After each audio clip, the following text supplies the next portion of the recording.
Tema firman Tuhan pagi hari ini, sama-sama berjalan tapi beda tujuan. Sama-sama berjalan tapi beda tujuan. Kita mau baca Matius 28 ayat yang ke-8 sampai yang ke-10. Matius 28 ayat yang ke-8 sampai yang ke-10. Dipersilakan.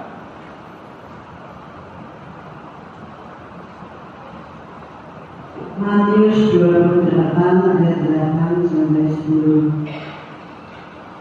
Mereka segera pergi dari kubur itu dengan takut dan dengan sukacita yang besar, dan berlari cepat-cepat untuk memberitahukannya kepada murid-murid Yesus. Tiba-tiba Yesus berjumpa dengan mereka dan berkata, "Salam bagimu." Mereka mendekatinya dan memeluk kakinya serta menyembahnya. Maka kata Yesus kepada mereka, "Jangan takut. Pergi dan katakanlah kepada saudara-saudaramu supaya mereka pergi ke Galilea, dan di sanalah mereka akan melihat Aku." Ya, terima kasih. Bapak Ibu Saudara sekalian yang dikasihi oleh Tuhan, ini merupakan perjumpaan yang pertama daripada Tuhan Yesus kepada murid-muridnya setelah kebangkitannya. Kita harus tahu bahwa setelah penyaliban, Yesus dikubur selama 3 hari, ya. Dan di dalam kubur itu secara mata jasmani dari luar tidak terjadi apa-apa. Tetapi sebenarnya pada saat itu Yesus masuk di dalam dunia orang mati dan memenangkan jiwa-jiwa yang mati untuk bertobat dan percaya kepadanya. Dan itu adalah sebuah rangkaian yang luar biasa.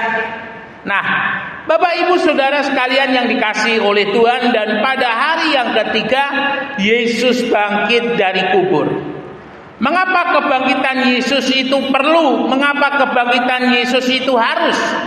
Karena tanpa kebangkitan, murid-murid tidak akan berani untuk memberitakan Injil. Kebangkitan itu menjadi sebuah support, menjadi sebuah tanda bahwa murid-murid memberitakan Tuhan yang tidak pernah mati. Murid-murid mempercayai Tuhan yang hidup dan menghidupi kehidupan mereka, sehingga mereka tahu apapun yang terjadi dalam kehidupan mereka, Tuhan akan selalu bersama-sama dengan mereka. Teringat ada satu peristiwa.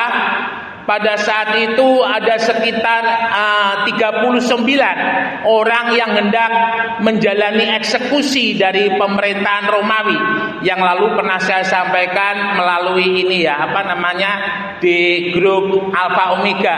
Pernah saya sampaikan renungan mengenai 40 orang kurang 1, dan 1 orang itu adalah seorang perwira Romawi.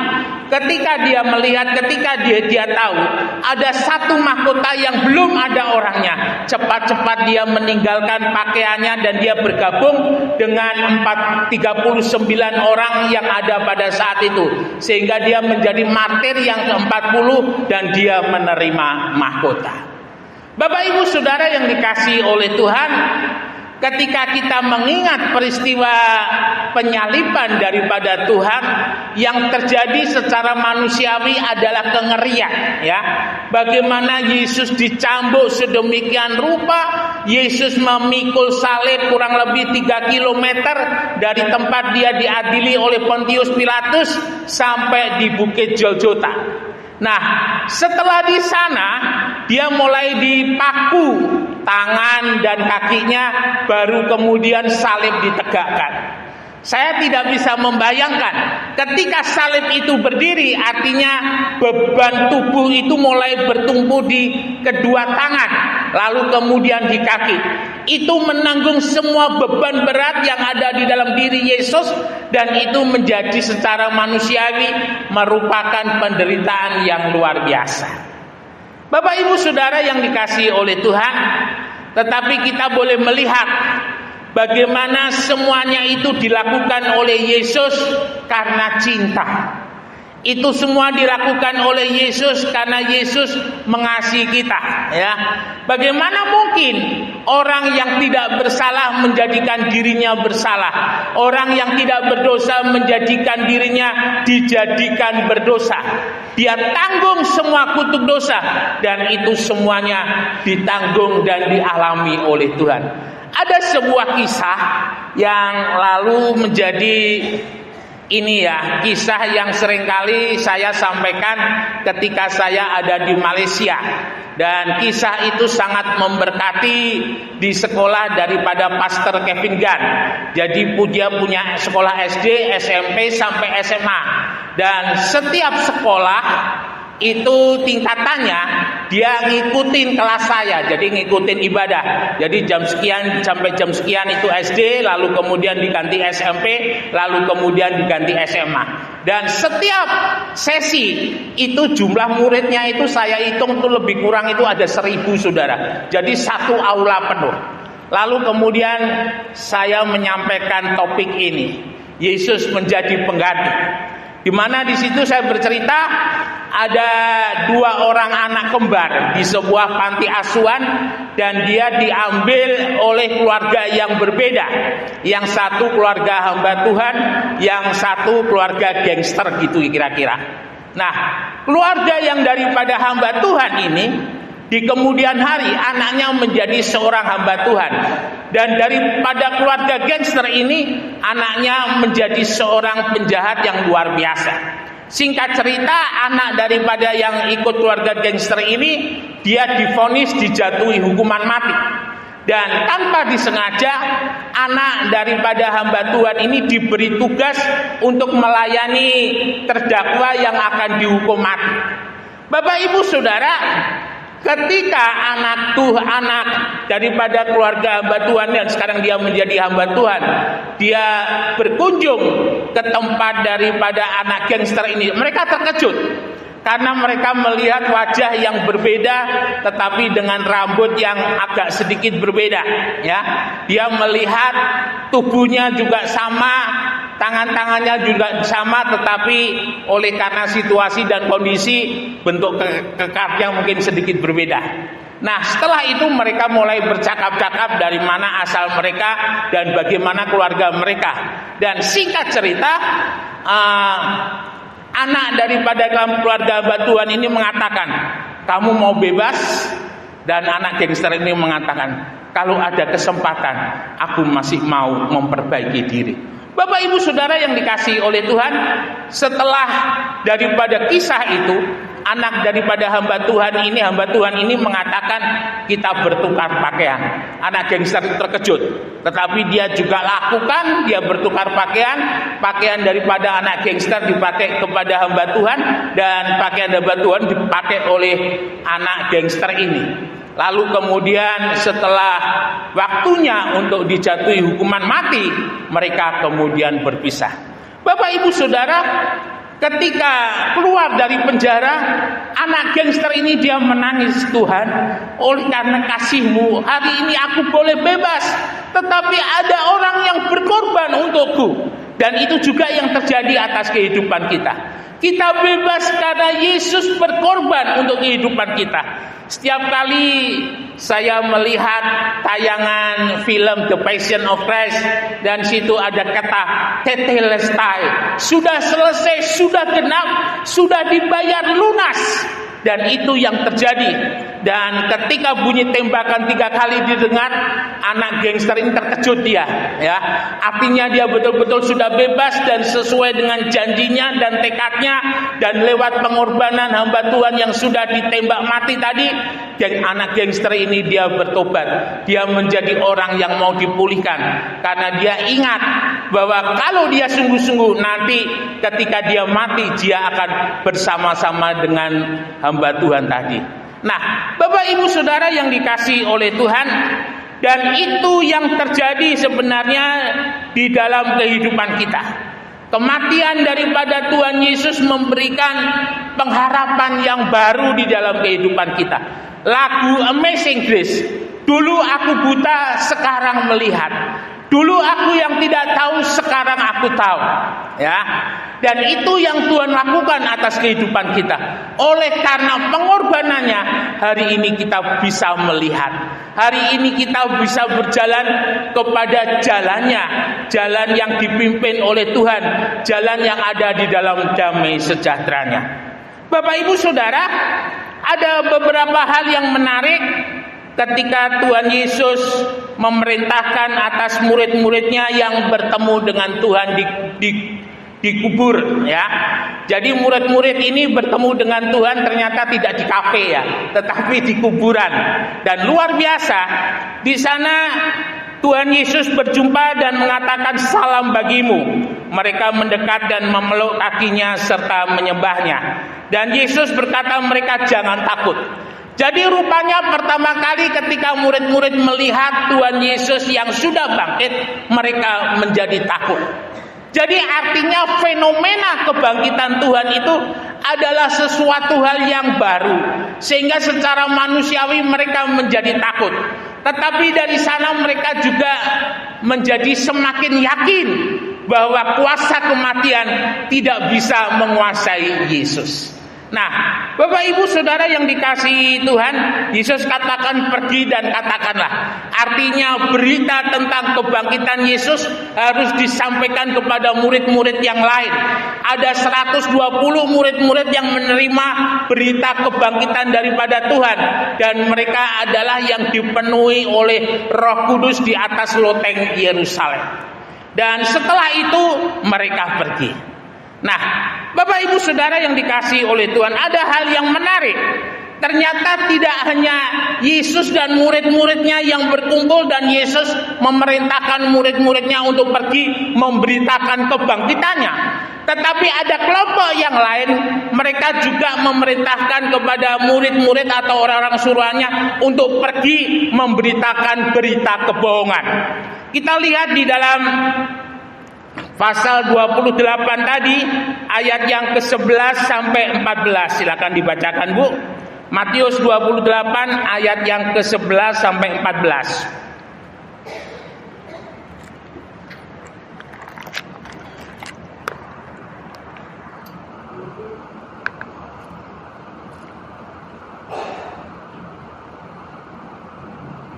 Matius 28 ayat 11 sampai 14.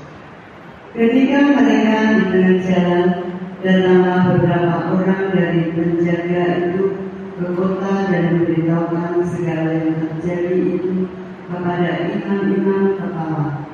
Dan sesudah berunding dengan tua-tua, mereka mengambil keputusan lalu memberikan sejumlah besar uang kepada serbu-serbu itu dan berkata, kamu harus mengatakan bahwa murid-muridnya datang malam-malam dan mencurinya ketika kamu sedang tidur. Dan apabila hal ini kedengaran oleh wali negeri, kami akan berbicara dengan dia, sehingga kamu tidak beroleh kesulitan apa-apa.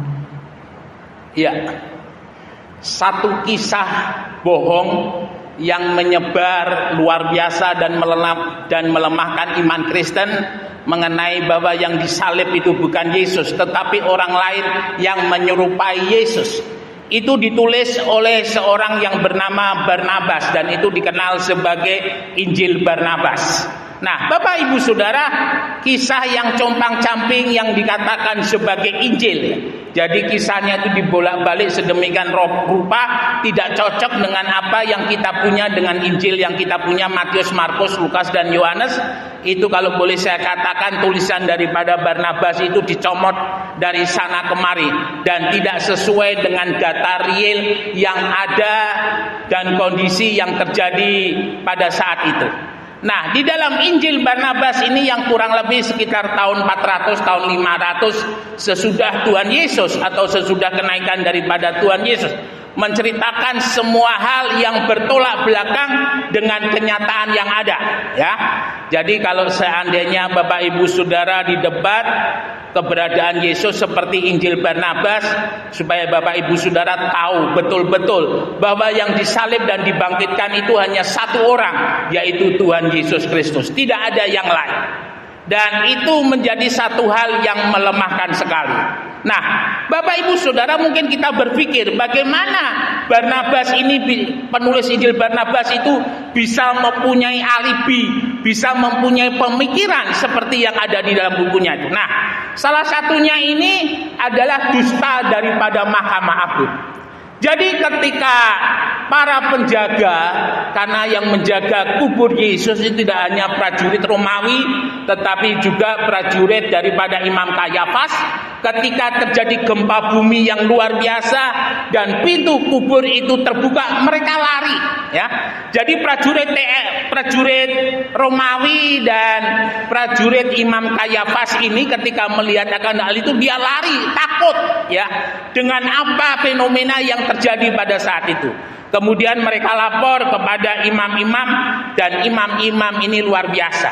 Kalau boleh saya katakan, imam-imam ini secara pengetahuan dia punya, tetapi secara iman dia licik. Di mana imam-imam ini tahu bahwa Yesus akan bangkit, tetapi mereka tidak mau mempercayainya, dan mereka memberikan uang kepada para penjaga-penjaga untuk tutup mulut. Dan sampai hari ini yang disampaikan oleh imam-imam, berita bohong yang diperintahkan oleh para imam itu ada sampai dengan hari ini. Bapak Ibu Saudara yang dikasihi oleh Tuhan, kita melihat di sini sama-sama berjalan, sama-sama pergi, tetapi beda tujuan. Murid-murid menyampaikan berita tentang kebangkitan Tuhan dengan benar, tetapi orang-orang suruhan imam-imam ini, mereka menyampaikan berita tentang Tuhan tetapi bohong, menyampaikan berita Tuhan tetapi salah. Nah, ini yang terjadi sampai dengan hari ini. Antara yang benar dengan yang salah ini mereka berjalan bersama-sama. Dan oleh kemurahan Tuhan, dengan perkembangan pengetahuan yang ada, dengan penemuan yang ada, semakin banyak yang mempercayai bahwa Yesus itu betul-betul yang disalibkan, bahwa Yesus itu betul-betul yang dibangkitkan, ya. Seperti salah satunya adalah penemuan kain kafan yang ada di Turin di Itali. Itu menjadi salah satu bukti bahwa yang disalib itu adalah Yesus. Nah, Bapak Ibu Saudara sekalian yang dikasihi oleh Tuhan, kalau kita melihat hal ini, mungkin kita bertanya, mengapa Tuhan tidak menghentikan apa yang dilakukan oleh para imam-imam? Mengapa Tuhan tidak menghentikan berita-berita yang disampaikan oleh pesuruh-pesuruh daripada para imam-imam? Tidak. Karena pada saat waktunya nanti, lalang dan gandum itu dia akan tumbuh bersama-sama menjadi besar. Dan pada waktunya nanti, mana yang gandum dia akan dituai, dimasukkan ke dalam gudangnya Allah. Mana yang lalang dia akan dituai lalu kemudian dibakar. Nah, ini yang harus kita pahami. Jadi kita sadar yang namanya berita yang tidak benar mengenai Tuhan Yesus, berita bohong mengenai Yesus, adalah sesuatu hal yang tetap ada sampai kedatangan Tuhan yang kedua kali, ya. Mungkin Bapak Ibu Saudara pernah dengar tentang ini, ya, mantan seorang pendeta yang bernama Agustan. Jadi Agustan dulu termasuk murid saya, dan waktu dia berada di Sumbawa, saya yang merekomendasi, salah satu yang memberikan rekomendasi adalah saya untuk bisa melayani di Sumbawa. Satu kali saya pernah bertemu dengan Agustan, mamahnya ada bekerja punya satu outlet kecil gitu di dekat Kelenteng, ya. Di situ saya juga sempat ketemu, dan bagaimana di sana Agustan dia tidak lagi beriman kepada Tuhan, dia berpaling iman kepada Tuhan. Dan kalau boleh saya bilang, yang paling kurang ajar yang dilakukan oleh Agustan nantang di dalam satu siaran televisi yang dia rekam bahwa dia akan kentutin itu Alkitab, dan kalau tidak terjadi apa-apa memang yang dia lakukan itu benar. Tapi kalau saat dia melakukan dan terjadi apa-apa dalam dirinya, memang dia yang salah. Nah, Bapak Ibu Saudara, dalam tayangan itu betul-betul ditunjukkan bagaimana Alkitab itu ditaruh di pantatnya kemudian diketuti, kurang ajar ini anak. Dan tidak lama kemudian Agustan memang stroke ya Bapak Ibu Saudara, dia kena stroke begitu parah dan dia merasa ditinggalkan. Bahkan dari beberapa pernyataan dia betul-betul mengaku bahwa dia bersalah terhadap apa yang dia lakukan, tetapi semuanya sudah terjadi. Nah, ini memberikan sebuah pelajaran di dalam kehidupan kita bahwa kebenaran yang daripada Tuhan itu akan timbul seperti emas ya. Jadi kebenaran daripada Tuhan itu yang akan menjadi saksi bagi kehidupan gereja sampai saat ini. Salah satunya adalah gereja yang ada di Bukit Mokatam, yang ada di Mesir.